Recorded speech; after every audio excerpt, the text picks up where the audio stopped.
हाँ जी, तो आप लोगों ने सुना ही होगा कि आज के टाइम पे कनाडा के अंदर जो रिवर्स माइग्रेशन है वो काफ़ी ज़्यादा हो रखी है। बहुत सारे लोग कनाडा की महंगाई से परेशान होकर या फिर और चीज़ों से फ्रस्ट्रेट होकर अपनी होम कंट्रीज़ के अंदर वापस जा रहे हैं या फिर दूसरी कंट्रीज़ के अंदर माइग्रेट कर रहे हैं, चाहे वो यहाँ कनाडा के अंदर काफ़ी सालों से सेटल्ड थे, हिसाब किताब एकदम बढ़िया था। और आप लोगों में से कई लोगों में कमेंट करते हो, डीएम करते हो कि अगर कनाडा में इतनी सारी प्रॉब्लम है और इतनी महंगाई हो गई है तो आप यहाँ क्या कर रहे हो, वापस क्यों नहीं चले जाते? क्योंकि हमारे व्लॉग चैनल पे या फिर मेरे चैनल पे हमने काफ़ी बार ये बोला है कि भी कनाडा के अंदर बहुत ज़्यादा महंगाई हो गई है, ये प्रॉब्लम है, वो प्रॉब्लम है। अब तो लोग टॉन्ट करने लग गए मेरे को कमेंट करके कि भाई यही वीडियो होगी कि भाई ये प्रॉब्लम है, वो प्रॉब्लम है। चलो वो इंडिया वापस। हाँ, अब ऑब्वियसली यार इंडिया से हम बहुत ज़्यादा प्यार करते हैं, हमारी ज़िंदगी के 27 साल हमने वहाँ पे बिताए हैं, हमारी फैमिली फ्रेंड्स वहाँ पर। अब तो ये सुनने को आता है कि भाई बहुत ज़्यादा डेवलप कर चुका है इंडिया। जो गुड़गांव नोएडा वाला एरिया वो तो पॉश एरिया, मतलब फॉरेन कंट्री बन गया। और करियर अपॉर्चुनिटीज़ के बारे में भी बहुत सुनने को मिलता है कि भी बहुत करियर अपॉर्चुनिटीज़ हैं, मतलब ग्रो होने के लिए अपॉर्चुनिटीज़ काफ़ी ज़्यादा है अब इंडिया के अंदर। लेकिन हमें कनाडा के अंदर रहते हुए अप्रॉक्सीमेटली 6 साल हो चुके हैं और यहाँ से रिलेटेड काफ़ी सारी चीज़ें हैं जो अगर हम कनाडा छोड़ के जाते हैं तो हम डेफिनेटली मिस करेंगे। और वो सारी चीज़ें आदत हो गई और वो सारी चीज़ें हमारी डे टू डे लाइफ से जुड़ी हुई हैं और हमारी आने वाली ज़िंदगी से भी जुड़ी हुई हैं। तो उन्हीं चीज़ों के बारे में आज की इस वीडियो में हम बात करेंगे, क्योंकि भाई उनके बिना आप जीना थोड़ा सा मुश्किल लगता है। So without wasting any more time उन सारी चीज़ों के बारे में बात करते हैं and let's get started with this video. अब यार सबसे पहले तो आ जाता है मेरा नेचर ऑफ वर्क। तो बेसिकली यार जिस इंडस्ट्री के अंदर, जिस फील्ड के अंदर मैं कनाडा के अंदर अपनी जॉब करता हूँ, डेफिनेटली सेम इंडस्ट्री इंडिया के अंदर भी एग्जिस्ट करती है, लेकिन इंडिया के अंदर जो मेन फोकस है वो है सेल्स एंड मार्केटिंग के ऊपर। यहाँ लेकिन कनाडा के अंदर मेरे को रियल टेक्नोलॉजी के ऊपर काम करने को मिलता है, जो एक्चुअल फैब्रिकेशन होती है चिप्स की, सेमीकंडक्टर्स की, उसके ऊपर काम करने को मिलता है। तो अगर मैं ग्रोथ अपॉर्चुनिटीज़ की बात करूँ मेरे फील्ड के अंदर, तो यहाँ नॉर्थ अमेरिका के अंदर काफ़ी ज़्यादा है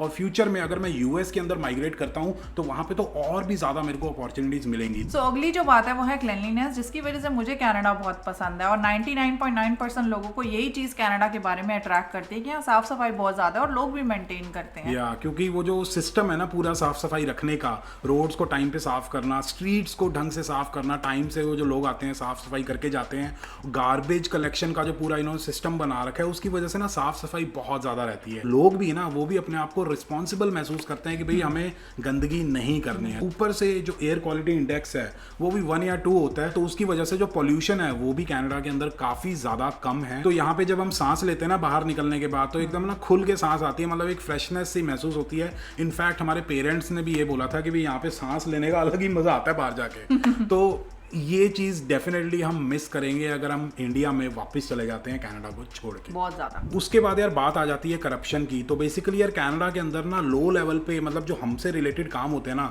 उनमें कोई करप्शन वगैरह नहीं होता है। अगर आपको किसी सरकारी ऑफिस में जाके कोई सिग्नेचर करवाना है, कोई सर्टिफिकेट चाहिए या फिर कोई भी छोटा मोटा काम है, तो आपको कहीं पे 100 रुपये 200 रुपये 300 रुपये देने की ज़रूरत नहीं है। ना ही आपको ये सुनना है कि भाई लंच हो गया है या फिर 2 बजे के बाद आना है, फिर काउंटर नंबर 8 पे जाओ। ऐसा सीन आ जाना। हाँ, ऐसा सीन यहाँ कनाडा के अंदर होता नहीं है, मतलब आज तक हमने तो नहीं सुना।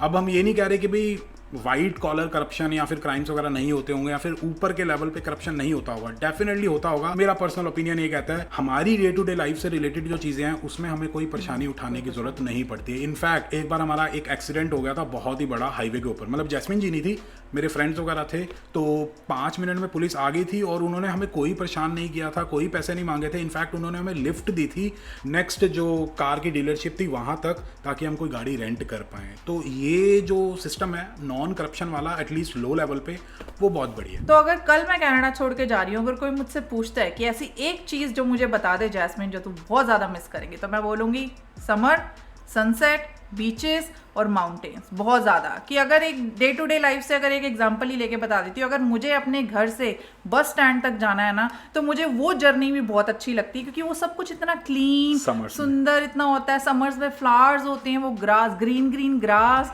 बहुत ज़्यादा अच्छी लगती है। आप लोगों ने अपने रिश्तेदारों से या फिर फ्रेंड्स वगैरह से सुना होगा कि भी कनाडा बहुत सुंदर है, तो जो वो बहुत सुंदर वर्ड है ना वो छोटा पड़ जाएगा, क्योंकि कनाडा बहुत ही ज़्यादा सुंदर है। चाहे हम बीचेस की बात कर ले, माउंटेन्स की बात कर ले, चलो ये तो घूमने फिरने वाली जगहें होगी। अगर हम घर के बाहर की भी बात कर लें, बैकयार्ड के अंदर आप बैठ के सनसेट एंजॉय कर रहे हो, अपनी ड्रिंक वगैरह ले रहे हो, नाश्ता कर रहे हो, डिनर कर रहे हो, मतलब जो भी हिसाब किताब है, वॉक पे जा रहे हो, बहुत सुंदर लगता है। बहुत सारी लड़कियां हमें कमेंट करती हैं इंडिया से या और भी डिफरेंट कंट्री से ये पूछने के लिए कि कनाडा में सेफ्टी का क्या सिनेरियो है। तो मैं बोलूँगी 101% यहाँ पर सेफ्टी है। क्यों? क्योंकि अगर मैं जब स्टूडेंट टाइम में जॉब पे जाती थी तो मेरी जॉब की छुट्टी मोस्टली ना 11:30 होती थी, तो 11:30 भी मुझे बस स्टैंड तक जाने के लिए आई थिंक 10 मिनट्स की वॉक थी, उसके बाद बस मिलती थी। तो एक बारी भी, मतलब वो प्लाजा एकदम खाली होता था, सुनसान होता था, एक बारी भी मुझे ऐसा फील नहीं हुआ कि मेरे को अपनी मम्मी को कॉल करना है ताकि वो मेरे को कुछ हो जाएगा तो कुछ ऐसा होगा, या मैंने अपनी फ्रेंड्स को अपना GPS ट्रैकर दिया हो, या फिर वो स्नैपचैट पे नहीं होता क्या कहते हैं, ट्रैक लोकेशन आ जाती है, या मैंने कुछ ऐसा किया हो, नेवर एवर। और मुझे खुद को भी फील नहीं हुआ कि मैं अनसेफ हूँ। और ऊपर से रात को बसों में काफी कम लोग होते थे, तब भी कुछ खाली खास बस। सेफ। कई बार तो ऐसा होता था मैं अकेली हूँ बस पे, बट वो ड्राइवर आपको आपके बस स्टैंड पे उतारेगा और वहां से घर का रास्ता भी अगर 2 या 5 मिनट है, यू आर टोटली सेफ। तो कोई प्रॉब्लम नहीं होती थी, मतलब सेफ्टी को लेके इतना ज़्यादा कंसर्न नहीं है। अब डेफिनेटली यार आप में से काफ़ी सारे लोग ये बोलोगे कि भाई ब्रैम्पटन के अंदर गाड़ियाँ चोरी बहुत ज़्यादा होती हैं या फिर सेफ्टी के थोड़े से कंसर्न है, तो मैं ये नहीं कहूँगा कि कोई भी कंट्री बिल्कुल 100% सिक्योर होती है, लेकिन आपको अपनी फाइट चूज करनी है। इंडिया में भी सेफ्टी के कंसर्न्स हैं, यहाँ पे भी सेफ्टी के कंसर्न्स हैं, लेकिन आप क्या चीज़ टॉलरेट कर सकते हो वो चीज़ आ जाती है, मतलब टॉलरेट वाली बात होगी। और एक और चीज भी मैं इसमें बोलूंगी, सिटी टू सिटी और प्रोविंस टू प्रोविंस भी मैटर करता है। अगर आप किसी डाउनटाउन एरिया में जा रहे हो, शेडी एरिया है जहाँ पर ड्रग एडिक्ट्स बहुत सारे होते हैं, तो ऑब्वियसली वो सेफ नहीं है। तो ये भी चीज मैटर करती है बहुत ज्यादा। और साथ के साथ जब हमारे पेरेंट्स आए थे तो हम काफ़ी जगहों पे घूमने जाते थे, तो काफ़ी बार ऐसा होता था कि भाई जंगल का रास्ता होता था, 1-1 घंटे हम ड्राइव कर रहे होते थे, एक लाइट भी नहीं होती थी, अगर हम हेडलाइट्स ऑफ करते तो बिल्कुल गुप्त अंधेरा हो जाता था। तो पापा कहते थे भी ऐसे रास्ते में क्यों ड्राइव कर रहे हो, कुछ हो जाएगा। अब मैं समझ सकता हूँ कि उनके माइंड में ये थॉट कहाँ से आ रहा है, लेकिन यहाँ पे ऐसा कोई कंसर्न होता नहीं, मतलब बहुत ही रेयर किसी के साथ केस हुआ होगा, लेकिन डे टू डे लाइफ में जो सेफ्टी है वो काफ़ी ज़्यादा है। चाहे रोड पे चलने की बात कर लो, ड्राइव करके आप कहीं जा रहे हो सुनसान रास्ते से उसकी बात कर लो, या फिर बस में ट्रैवल करने की बात, कुछ भी ले लो, काफ़ी सिक्योर है। तो आप लोगों ने काफ़ी सारे लोगों के मुंह से सुना होगा कि भी कनाडा के अंदर जो वर्क लाइफ बैलेंस है वो काफ़ी ज़्यादा बढ़िया है, जो सच है। मतलब 9 to 5 अगर आप जॉब करते हो तो 9 to 5 का मतलब 9 to 5 ही होता है। 5 बजे के बाद आपका बॉस या मैनेजर आपको परेशान नहीं करेगा, आपको कॉल नहीं करेगा। ऑल्दो डिपेंड करता है एम्प्लॉयर टू एम्प्लॉयर, लेकिन इन जनरल अगर बात करें तो हिसाब किताब बहुत ही बढ़िया रहता है। फॉर एग्जाम्पल मेरे ऑफिस के अंदर जो पुरानी कंपनी में काम करता था, वहाँ पे मेरा एक कलीग था, वो 4:55 पे अपना लैपटॉप बंद कर देता था और 5 बजे ऑफिस से निकल लेता था। और ऐसा नहीं था कि भाई मैनेजर उससे गुस्सा हो रहा है या फिर उसको फायर कर देंगे, भाई वो जल्दी काम करके खत्म करके निकल रहा है, ऐसा नहीं होता था। मतलब यहाँ पे कल्चर ही ऐसा है। अगर आप ओवर टाइम करते हो तो आपको एक्स्ट्रा पे किया जाता है, अगर आप छुट्टी वाले दिन अपनी शिफ्ट लगाते हो तो आपको एक्स्ट्रा पे किया जाता है। उसके ऊपर से एम्प्लॉयमेंट इंश्योरेंस होती है। मतलब हमें परेशान होने की जरूरत नहीं है कि इन केस, भगवान ना करे, लेकिन इन केस अगर ऐसा कोई सीन हो जाता है, जॉब चली जाती है, we are out of work, तो हमारे पास एटलीस्ट एम्प्लॉयमेंट इंश्योरेंस है, तो हम भूखे नहीं मरेंगे। तो अगर कोई बंदा 9 to 5 जॉब करता है तो 5 बजे छुट्टी हुई, यहाँ पे ट्रैफिक काफ़ी ज़्यादा कम होता है, तो 5:30 बजे अपने घर पहुँच गए, तो जिन सनसेट्स की हमने बात की थी, जो समर सुंदर होती है जिसकी बात की थी, तो एक्चुअल में इंजॉय कर सकते हो। ऊपर से समर्स के अंदर क्या होता है, जो अंधेरा होता है वो काफ़ी लेट होता है, लाइक 10 बजे 9:30 बजे अंधेरा होना शुरू होता है, तो आपके पास काफ़ी ज़्यादा टाइम होता है इंजॉय करने का, तो वो चीज़ हमें काफ़ी ज़्यादा अच्छी लगती है। तो आप लोगों ने सुना ही होगा कि कनाडा के अंदर जो 12th तक की एजुकेशन है वो बिल्कुल फ्री ऑफ कॉस्ट होती है, जो डेफिनेटली सच है। तो काफ़ी कंट्रीज़ के अंदर क्या होता है, पेरेंट्स की जो सैलरी होती है उसका काफ़ी मेजर पोर्शन अपने बच्चों की फीसिस की तरफ चला जाता है कि भाई स्कूल की फ़ीस देनी है, ट्यूशन की फ़ीस देनी है। लेकिन यहाँ कनाडा के अंदर हमें इस चीज़ की टेंशन लेने की ज़रूरत नहीं है। फ्यूचर में जब भी अपनी फैमिली प्लान करेंगे, अपना किड प्लान करेंगे, तो उस केस में इस चीज़ के बर्डन से हम थोड़े से दूर रहेंगे, और वो जो अमाउंट होगा उसको हम अपने ऊपर इस्तेमाल कर सकते हैं, या फिर अपने बच्चे की फ्यूचर में जो पढ़ाई होगी, जो ग्रेजुएशन करेगा, मास्टर्स करेगा, जो भी आगे पढ़ना चाहेगा, उसके लिए हम पैसा जोड़ सकते हैं, इन्वेस्ट कर सकते हैं, या फिर अपने लिए कोई चीज़ बना सकते हैं। तो मतलब जो सैलरी आती है वो सारी की सारी हम यूटिलाइज कर सकते हैं, ना कि भाई 1/4 या फिर 1/3 सैलरी सिर्फ फीसिस की तरफ जा रही है या फिर एडमिशन फीस की तरफ जा रही है। तो इंडिया में ऐसा ही हिसाब किताब होता है। So, जैसे कि गुरसाहिब जी ने फ्री एजुकेशन की बात करी है, ऐसे ही यहाँ पर फ्री हेल्थ केयर सिस्टम भी होता है। जैसे कि बहुत लोग कहते हैं यहाँ का मेडिकल सिस्टम वर्स्ट है, क्या कहते हैं बिल्कुल भी नहीं देखते, अपॉइंटमेंट 6-6 महीने के बाद देते हैं, इमरजेंसी में लोगों को लेते नहीं हैं। तो आपकी बात से एग्री करते हैं, बट अगर आपके पास फैमिली डॉक्टर, अगर आप वॉक इन क्लिनिक पे जाते हैं तो आपको राइट अवे जो है सर्विसेज प्रोवाइड किया जाएगा, ट्रीट किया जाएगा। हमारा काफ़ी अच्छा एक्सपीरियंस रहा है। हम काफ़ी बार मतलब कनाडा के अंदर बीमार हुए हैं, फीवर हुआ है या फिर जनरल कोई प्रॉब्लम हुई है, तो हम वॉक इन क्लिनिक फिनिक्स में गए हैं, जैसे इंडिया के अंदर हम नॉर्मल जाते हैं आधा पौना घंटा वेट करना पड़ता है, वैसे ही हमने यहाँ पे भी वेट किया है। जैस्मीन जी के भी फ्रेंड की डिलीवरी हुई थी अभी हफ्ते पहले की बात है, और उसने मुझे कहा था भाई इससे ज़्यादा अच्छी सर्विसेज मैंने नहीं देखी हैं, आई थिंक ये बेस्ट है।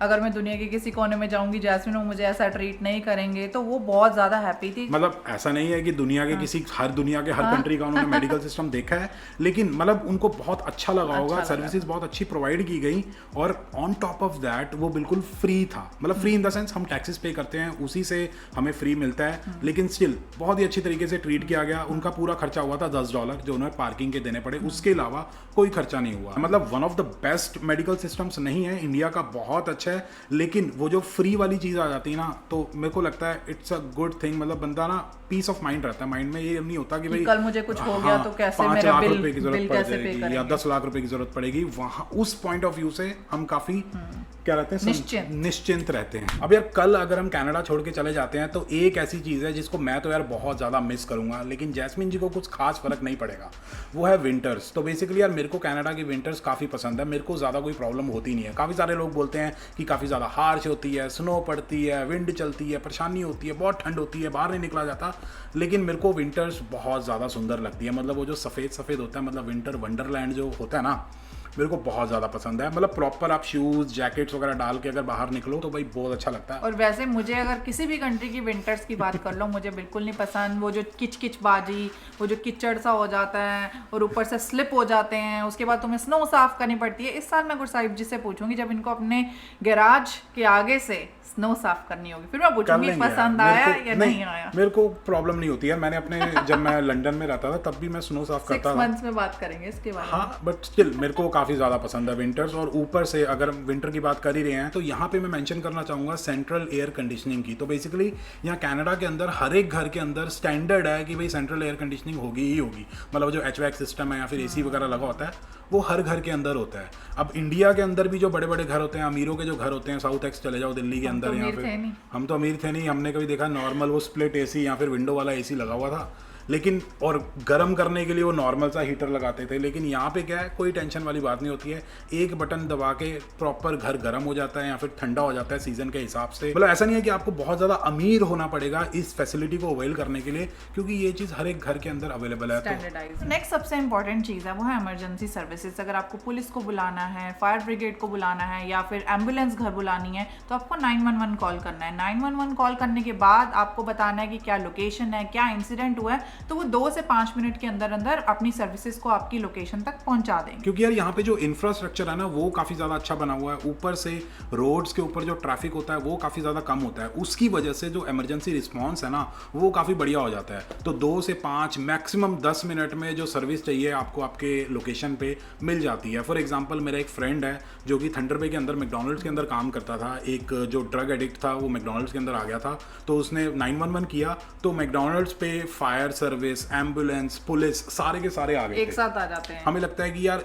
We are just one call away from any help we require, चाहे फायर सर्विस चाहिए, एम्बुलेंस चाहिए या फिर पुलिस की सर्विस चाहिए। इतनी सारी चीज़ें जो हमने आप लोगों को बताई, जैसे कि free education, free health care या फिर पब्लिक प्लेसेस को जो मेंटेन किया जाता है, जैसे कि पार्क्स वगैरह हो गए या फिर जो एंटरटेनमेंट के एरियाज होते हैं, सिक्योरिटी गार्ड्स होते हैं वहाँ पे या फिर दूसरा स्टाफ भी होता है, पेंशन हो गई, रोड्स हो गई, रोड की साफ सफाई होगी, गड्ढे वगैरह हमें कभी देखने को नहीं मिलते, अगर दिखते भी हैं तो वो बहुत जल्दी रिपेयर हो जाते हैं, टाइम टू टाइम रिपेयर कर दिया जाता है। के साथ हमारे साथ बहुत बड़ा एग्जाम्पल है, हम नेशनल पार्क घूमने गए थे, वहाँ पर जो रोड्स थी, मतलब जहाँ पर कोई भी नहीं आता, मतलब बहुत रेयर रोड नॉट टेकन वाली बात हो गई, बहुत रेयर यूज होती है, इतनी साफ, like I can't tell you, वो जो येलो लाइन होती है ना बीच में वो इतनी ज्यादा प्रोमिनेंट थी ना, प्रॉपर येलो, फेल्ट लाइक कि उन्होंने कल ही किया है, आज ही सुबह की है। और हमने अपनी आंखों के सामने देखा है कि भी रोड्स को रात को रेगुलरली साफ किया जाता है, बड़ी बड़ी मशीनें आती हैं, रोड्स को टाइम टू टाइम पेंट किया जाता है, मतलब इंफ्रास्ट्रक्चर जो होता है ना उसको काफी अच्छे तरीके से मेंटेन किया जाता है, स्नो वगैरह को भी साफ करने आते किया जाता है। ऊपर से ये जो एम्प्लॉयमेंट इंश्योरेंस है, मतलब बहुत सारी फैसिलिटीज है, अगर उसको